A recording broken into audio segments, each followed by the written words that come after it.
9 নাম্বারে হচ্ছে কতগুলো শব্দের আগে দা বসে, শব্দগুলো মনে রাখবা। আমি একইগুলো একসাথে লিখছি মুখস্থ হওয়ার সুবিধার্থে, বইয়ের থেকে একটু কি সাজিয়ে লিখেছি, ঠিক আছে। জাহাজ, নদী, সাগর, উপসাগর, মহাসাগর, ঠিক আছে। কি জাহাজ, নদী, সাগর, উপসাগর, মহাসাগর। তারপর হচ্ছে বন। এবার আমি দ্বীপপুঞ্জ 2বার লিখছি, কেন লিখছি একটু পরে বুঝবা।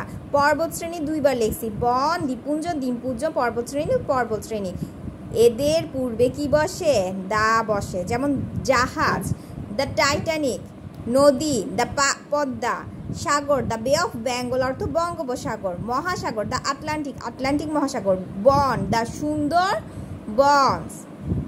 মানে বনে কিন্তু একটা সময়ও কিন্তু দা বসে, কিন্তু দ্বীপপুঞ্জ মানে একটা দ্বীপের আগে দা বসবে না, কিন্তু অনেকগুলো দ্বীপের আগে দা বসবে। যেমন পর্বত শ্রেণী, দ্য হিমালয়স, হিমালয় হচ্ছে নেপাল, ভারত, ভুটান, চীন, পাকিস্তান ও আফগানিস্তানের মধ্যে হিমালয় আছে, এটার আগে কিন্তু দা বসবে, দ্য হিমালয়াস। বিশেষ দ্রষ্টব্য, একটি মাত্র দ্বীপ বা পর্বত বুঝালে তার পূর্বে দ্বি বসে না, মানে একটি মাত্র দ্বীপ এবং একটি মাত্র পর্বত বুঝালে তার আগে দ্বি বসে না। উদাহরণ, সন্দ্বীপের আগে দ্বীপ বসাবো না, একটা মাত্র দ্বীপ। সন্দ্বীপ, হাতিয়া, সেন্ট মার্টিন, একটা মাত্র দ্বীপ, দা বসবে না।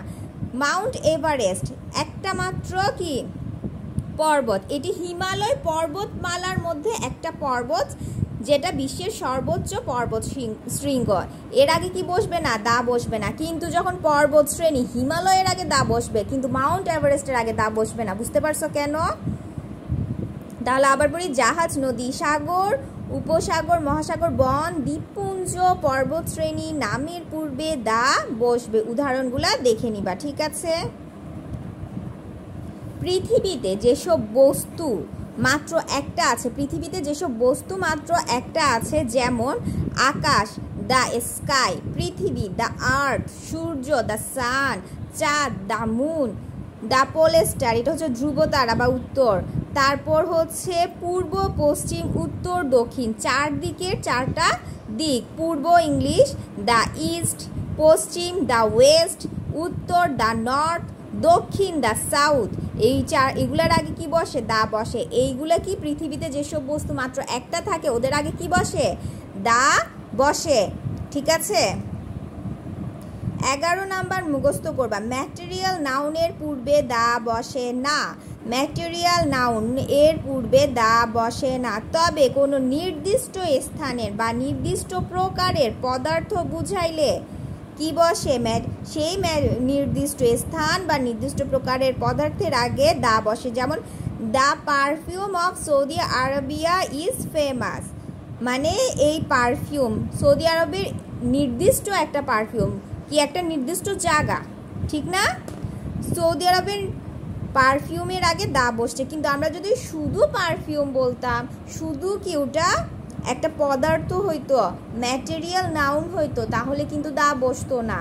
কিন্তু একটা নির্দিষ্ট স্থান বা নির্দিষ্ট প্রকার স্পেসিফিক করে দিছে, ঠিক আছে, নির্দিষ্ট করে দিছে, তখন আমরা দা বসাবো পদার্থের আগে। ওকে, তারপর হচ্ছে 12 নাম্বার মুখস্থ করবা, ধর্মগ্রন্থ, পত্রিকা, তারিখের পূর্বে দা বসে। ধর্মগ্রন্থ কি? The holy Quran, the Bible. পত্রিকা the Observer, the Daily Star, এগুলো হচ্ছে বাংলাদেশে প্রচলিত ইংলিশ পেপার। তারিখ বিভিন্ন ধরনের তারিখ, the 10th of November, the 26th March, the 21st February, the 16th December, etc. আপাতত এতটুকু মুখস্থ করো, আল্লাহ ভরসা। এবার এক্সারসাইজ।